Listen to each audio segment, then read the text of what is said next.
नमस्कार, मैं हूं आपके साथ हिमानी नथानी। इस वक्त एक बड़ी खबर आ रही है राम मंदिर से जुड़े मुद्दे को लेकर। अयोध्या केस की 29 जनवरी को होने वाली सुनवाई जो है वो टल गई है। जज के छुट्टी पर रहने से ये सुनवाई टली है। बता दें कि अयोध्या केस की सुनवाई की अगली तारीख अभी तय नहीं हो पाई है, लेकिन ये एक बड़ी खबर मिल पा रही है। एहतिशाम खान और विस्तार से हमें जानकारी दे रहे हैं। एहतिशाम, क्या यही एक वजह है या कोई और वजह भी यहाँ पर गिनाई जा रही है?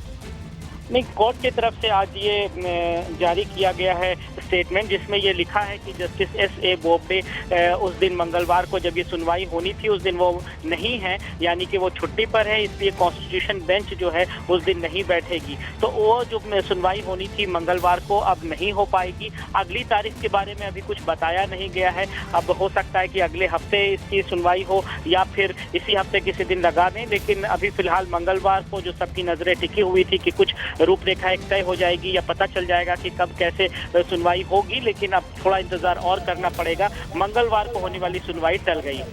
तो अगली तारीख क्या कोई बताई गई है या कुछ बात हो रही है इस बारे में? नहीं, अभी जो रिलीज किया गया है स्टेटमेंट कोर्ट की तरफ से, जो सुप्रीम कोर्ट की वेबसाइट पे भी लगाया गया है, रजिस्ट्रार ने जारी किया है, उसमें सिर्फ यही लिखा है कि चूंकि जस्टिस एस.ए. बोबडे उस दिन नहीं है इसलिए सुनवाई नहीं होगी। नई तारीख के बारे में कुछ नहीं कहा गया है। नई तारीख के बारे में अभी कुछ बताया नहीं गया है, लेकिन 29 जनवरी की जो सुनवाई है वो फिलहाल टल गई है जस्टिस एस.ए. बोबडे की छुट्टी की वजह से।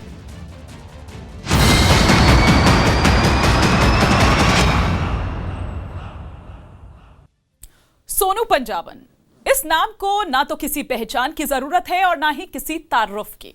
सोनू पंजाबन पिछले कई सालों से जेल में हैं और इन दिनों पेरोल पर बाहर हैं। बीते 8 सालों में पहली बार न्यूज 18 इंडिया के कैमरे पर सामने अपनी बात कहती हुई नजर आई और उन इल्जामों पर खुलकर बात करती नजर आई सोनू पंजाबन, जिनकी वजह से उसका नाम बेहद बदनाम है। आपने सुर्खियों में देखा होगा कि 2 रोज पहले उस पर जानलेवा हमला हुआ। कौन हो सकता है उस हमले के पीछे, सोनू शायद जानती है।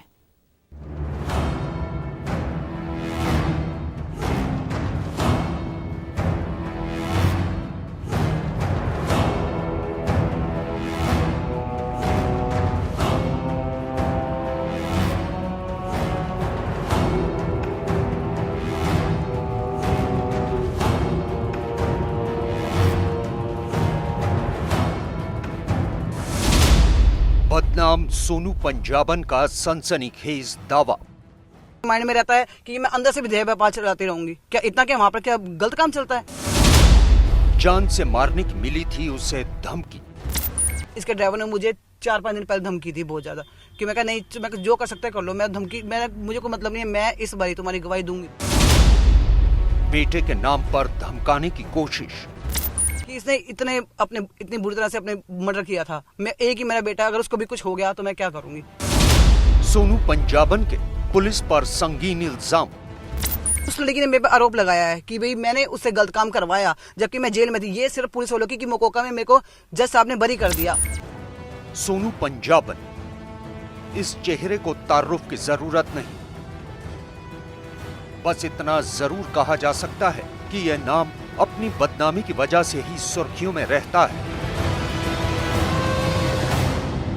क्या मैं अंदर से भी गलत काम करती होंगी? कहां से बताऊं, मैं कहां से अपना बचाव करूंगी? आप इतना मुझे बता दो कि आपके माइंड में रहता है कि मैं अंदर से भी देह व्यापार चलाती रहूंगी। क्या इतना क्या वहां पर क्या गलत काम चलता है? क्या देह व्यापार के अंदर किसी लड़की ने भी कभी बोला है कि मैंने उसे गलत काम कराया है? 2 रोज पहले सोनू पंजाबन पर जानलेवा हमला हुआ था। खुद उसका दावा है कि तड़के 2:45 बजे उस पर 3 गोलियां दागी गईं। दिल्ली में सेक्स रैकेट चलाने वाली क्वीन के नाम से बदनाम सोनू पंजाबन का दावा है कि ये उसके खिलाफ एक साजिश थी जिसे हादसे की शक्ल दी जा रही है। आज मेरे पे गोल चलती, शक के बिना पे शायद सोनू कर सकती है। मैं मर जाऊं तो ये भी शक के बिना पे मर जाती है। इनको कोई मतलब नहीं किसी चीज से भी। ना ये इतने बड़े उनके पास केस हैं, उनको नहीं पकड़ते हैं, नहीं पकड़ सकते तो मेरे को फंसाने की कोशिश करने में लगे रहते हैं हर चीज के अंदर। पिछले काफी अरसे से जेल में बंद सोनू पंजाबन मां की बीमारी की वजह से पेरोल पर बाहर आई है। न्यूज 18 इंडिया से खास बात करते हुए खुद सोनू पंजाबन ने दावा किया है कि उसे लगातार जान से मारने की धमकी मिल रही है और उसे बेटे का नाम लेकर धमकाया जा रहा है। क्या कहते हैं, मेरे पास 2014 का केस था गैंग रेप का, तो उसके अंदर पहले मुझे धमकी मिली थी काफ़ी ज़्यादा। पहले बोला गया मेरे को कि क्या कहते हैं, तुम्हें जान से मार देंगे, तुम्हारा बेटा है, ये है वो है, तो आप एफिडेविट पे साइन कर दो। दिल्ली में सेक्स रैकेट का कारोबार चलाने के लिए पूरे मुल्क में बदनाम हो चुकी सोनू पंजाबन का दावा है कि जिसके खिलाफ वो मुंह खोलना चाहती है वही लोग उसे खामोश करने की फिराक में है। अब कि मैं आई 7 दिन के लिए, तो इन्होंने फिर मेरे साथ मतलब कि 2 दिन पहले ही मेरे को धमकी वगैरह देनी शुरू कर दी। तो मैंने इग्नोर करके चली। मैं कहीं बोलते रहते हैं क्या है, कोई दिक्कत नहीं है, तो मैंने इग्नोर कर दिया। मैं कहा अब की तो दूंगी, कोई दिक्कत नहीं। इनको ये डाउट था कि अभी आई है, फिर जाके एप्लीकेशन लगाएगी वहाँ पर और हमारी फिर 76 वाले केस में अरेस्टिंग हो जाएगी। अपने ऊपर लगे इल्जामों पर सोनू पंजाबन ने पलटवार करने के अंदाज में सबूत सामने लाकर बात करने की चुनौती दी। इसका प्रूफ लेकर आए, ठीक है ना? अगर कोई है तो उसका प्रूफ होना चाहिए। बोलने से इनका कुछ भी नहीं है, इनका काम है बोलना और केस लगाना झूठे, और कोई काम नहीं है इनका। मेरे हस्बैंड का एनकाउंटर इन्होंने किया कि मुठभेड़ में मारा गया, वो तो मर गया मुठभेड़ में, और इन्होंने कहाँ पर, यूपी में एनकाउंटर किया ना। क्या उसके पास यूपी में कोई केस था? क्यों मारा गया उसको? बदनाम गलियों की क्वीन कहलाने वाली सोनू पंजाबन ने उन इल्जामों पर सफाई तो दी जिसकी वजह से उसे जेल भेजा गया, बल्कि उल्टे उसने दिल्ली पुलिस पर ही इल्जामों की उंगली उठा दी। उस लड़की ने मेरे पे आरोप लगाया है कि भाई मैंने उससे गलत काम करवाया, जबकि मैं जेल में थी। ये सिर्फ पुलिस वालों की मोकोका में मेरे को जज साहब ने बरी कर दिया। हर चीज के लिए फंसाने के लिए कोशिश की जाती है, हर बारी फंसाने की कोशिश की जाती है। एक नाम को मेरे इतना हाईलाइट कर दिया अपने आप ही, जिसका नाम मेरा खुद का गीता नाम है, और सोनू पंजाबन बना दिया। फिलहाल सोनू पंजाबन पर सेक्स रैकेट चलाने के कई केस दर्ज हैं, लेकिन क्राइम ब्रांच ने जब से उसे एक नाबालिग लड़की की खरीद फरोख्त, किडनैपिंग, रेप और पॉक्सो की धाराओं में जकड़ा है, बस तभी से उसके जेल से आने जाने की राह मुश्किल हो गई है। पिछले साल ही उसके खिलाफ चार्जशीट दाखिल हुई है। साफ है कि पुलिस भी सोनू पर हुए इस ताजा हमले को शक की निगाह से देखकर उसकी तफ्तीश कर रही है, क्योंकि पुलिस जानती है कि सोनू पंजाबन से जुड़ी किसी भी बात को मामूली तो नहीं समझा जा सकता।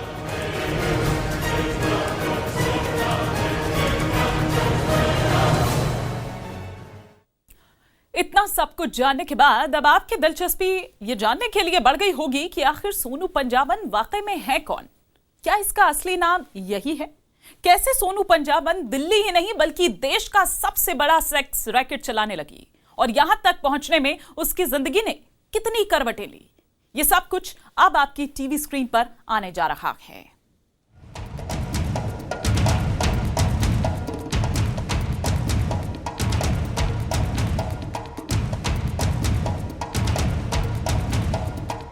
सोनू पंजाबन की कहानी किसी फिल्म की स्क्रिप्ट से कम नहीं, जहां एक्शन भी है, ड्रामा भी, इमोशन भी है और सेक्स भी। बस इतना समझ लीजिए कि देश की राजधानी में जब भी उसका नाम सामने आया तो उसका सिलसिला किसी न किसी सेक्स रैकेट से ही जुड़ा हुआ था। सोनू पंजाबन का असली नाम गीता अरोड़ा है। 17 साल की उम्र से ही जरायम की दुनिया से सोनू पंजाबन का ताल्लुक हुआ, जब उसने अपनी पसंद के विजय सिंह नाम के गैंगस्टर से शादी की। विजय उत्तर प्रदेश के नामी श्री प्रकाश शुक्ला गैंग से था और 1998 में श्री प्रकाश शुक्ला के एनकाउंटर के कुछ रोज बाद ही गढ़ मुक्तेश्वर में विजय सिंह पुलिस की गोली का निशाना बन गया था। विजय की मौत के बाद अकेले पड़ी सोनू पंजाबन ने नजफगढ़ के कार चोर दीपक से रिश्ता जोड़ा, लेकिन ये साथ भी ज्यादा दिन तक नहीं चला। क्या अजीब इत्तेफाक है कि गाड़ी चुराने वाले दीपक को 2003 में असम पुलिस ने एनकाउंटर में ढेर कर दिया था। इसके बाद सोनू पंजाबन ने दीपक के भाई हेमंत और सोनू से रिश्ता जोड़ लिया, जो 2006 में गुड़गांव पुलिस की गोली का निशाना बना। सूत्रों पर यकीन करें तो दीपक और हेमंत के एनकाउंटर के इत्तेफाक के पीछे खुद सोनू पंजाबन का हाथ था। सोनू पंजाबन अब तक कॉल गर्ल बन चुकी थी और उसने अपना सेक्स रैकेट भी खड़ा कर लिया था, जिसे वो अशोक बंटी नाम के शख्स के साथ मिलकर चला रही थी। देखते ही देखते सोनू पंजाबन ने दिल्ली एनसीआर से निकलकर जिस्म फरोशी का कारोबार पूरे मुल्क में फैला दिया। बताया तो यहाँ तक जा रहा है कि उसने सेक्स रैकेट चलाने वालों के साथ हाथ मिलाकर इस धंधे को कॉर्पोरेट स्टाइल से चलाना शुरू किया। बताते हैं कि उसने लाख रुपए तक की सैलरी पर भी देसी और विदेशी लड़कियां रखी थी। पुलिस के सूत्रों और बदनाम गलियों पर नजर रखने वाले सूत्रों की बातों पर यकीन करें तो दिल्ली में सेक्स के धंधे की क्वीन बनने से पहले सोनू पंजाबन को इस धंधे के पुराने और माहिर खिलाड़ियों से दो हाथ तक करने पड़े। बताया जाता है कि उस दौर में दिल्ली और देश भर में फैला सेक्स रैकेट कमलजीत सिंह की मुट्ठी में था, जिसके रैकेट में मॉडल्स और बॉलीवुड से ताल्लुक रखने वाले कुछ ऐसे नाम थे जिससे उसका धंधा बेरोक टोक चल रहा था। ये बात तो सरकारी रिकॉर्ड में दर्ज है कि पुलिस के शिकंजे में आने से पहले कमलजीत सिंह की इस धंधे से हर महीने की कमाई 10 लाख रुपए से ज्यादा की थी और वही उस जमाने में सोनू पंजाबन के रास्ते के सबसे बड़ी रुकावट बन चुका था। कमलजीत उस वक्त देश के सबसे बड़े सेक्स रैकेट गिरोह का सरगना था। उसके गिरोह में हजारों लड़कियां थी, लेकिन पुलिस के शिकंजे में फंसते ही सोनू पंजाबन की लॉटरी लग गई और कमलजीत से जुड़ी तमाम लड़कियां अब सोनू पंजाबन के इशारे पर काम करने लगी। कमलजीत के नाम को रौंद कर सोनू पंजाबन ने दिल्ली की बदनाम गलियों पर अपना सिक्का जमा लिया था। सोनू पंजाबन के रैकेट में model, air hostess, college girls सब मौजूद रहती थी और इन्हीं के जरिए सोनू ने करोड़ों की दौलत इकट्ठा की। बताया जाता है कि उसका बनाया नेटवर्क इतना मजबूत है कि पुलिस की लाख कार्रवाई के बाद भी उसका वजूद कायम है, जिसके दम पर आज भी सोनू पंजाबन का नाम फल फूट रहा है। आज भी सोनू पंजाबन पर हत्या, अपहरण, जिस्म फरोशी करवाने जैसे कई संगीन मामले दर्ज हैं। 2014 में उस पर एक नाबालिग लड़की का अपहरण करवाने और उसे जबरन जिस्म फरोशी के धंधे में धकेलने के इल्जाम में मकोका भी लग चुका है। लेकिन आज भी जिस्म की मंडी में सबसे ज्यादा बदनाम बस यही नाम है।